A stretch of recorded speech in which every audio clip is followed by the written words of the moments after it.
আরে এমএলএ ফাটা কেষ্ট, আরে মিনিস্টার ফাটা কেষ্ট। আরে মিঠুন দা, সব কিছু কি পর্দার আড়াল থেকে হয়? পর্দার বাইরে আসতে হয় মিঠুন দা। কোথায় ছিলে এতদিন মিঠুন দা?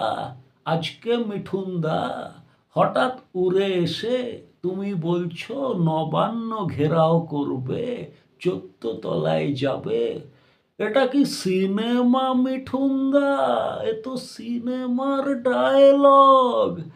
মিঠুন চক্রবর্তী যে কিছুদিন আগে বলছে আমি রাজনীতিতে নেই, আমি রাজনীতিতে থাকতে পারবো না, আমাকে ছেড়ে দিন, আবার রাজনীতিতে আসছে। কখনো এখানে, কখনো দিল্লি, কখনো ব্যাঙ্গালোর। রুটির হাওয়া মিঠুন দা, কলকাতা সহ্য হবে মিঠুন দা? আপনি এসে বলছেন, বড় বড় ডায়লগ দিচ্ছেন যে 14 তলা ঘেরাও হবে, 14 তলা নবান্নে যাওয়া হবে। এ কি? বিষয়টার সিরিয়াসনেস বুঝুন। কিসের আন্দোলন? নারী নির্যাতন মিঠুন দা। এ নিয়ে আপনার তো অনেক গল্প আছে, সেটা খোলসা করে আমি বলবো না মিঠুন দা। মারবো এখানে, লাশ পড়বে শ্মশানে মিঠুন দা। এ কি সিনেমা? আগে মিঠুন চক্রবর্তী আপনি পশ্চিমবঙ্গের মানুষের কাছে জবাব দিন যে বিষয়টা হচ্ছে আপনি বলছেন মারবো এখানে, লাশ পড়বে শ্মশানে। কেন?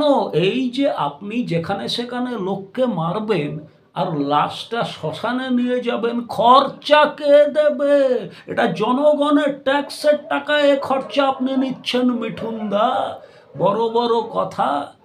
40টা লোক নিয়ে ধর্ণা মঞ্চে বলছেন নবান্নে যাবেন, নবান্ন ঘেরাও করবেন। মিঠুন চক্রবর্তী প্ররোচনা দিচ্ছেন, বড় বড় কথা বলছেন মিঠুন দা। মিঠুন দা নিঘাত কোনো সিনেমা আসছে, নিঘাত মিঠুন দার কোনো সিনেমা আসছে মিঠুন দা। আমি আমি আমি আমি বিষয়টা খোঁজ নিচ্ছি মিঠুনদার কি এ পুজোতে নিশ্চয়ই কোনো সিনেমা আসছে, সিনেমা আসছে মিঠুন দা। সেটারই উনি উনি উনি প্লট তৈরি করছেন। ভালো কথা। এসব চলবে না মিঠুন দা। হঠাৎ চলে আসেন রাজনীতিতে, এতদিন কোথায় ছিলেন এই আন্দোলনে? কোকিল সেজেছেন, বসন্তের কোকিল। আর একটা ডায়লগ আছে, তাহলে এই গানটাও গান মিঠুন দা। দুষ্টু কোকিল বলে রে কুক কুক কুক কুক কুক। মিঠুন দা অতএব এই ভাঁওতা, এই নাটক, এমএলএ ফাটা কেষ্ট, মিনিস্টার ফাটা কেষ্ট, উনি নাটক করছেন, জনগণকে ভাঁওতা দিচ্ছেন।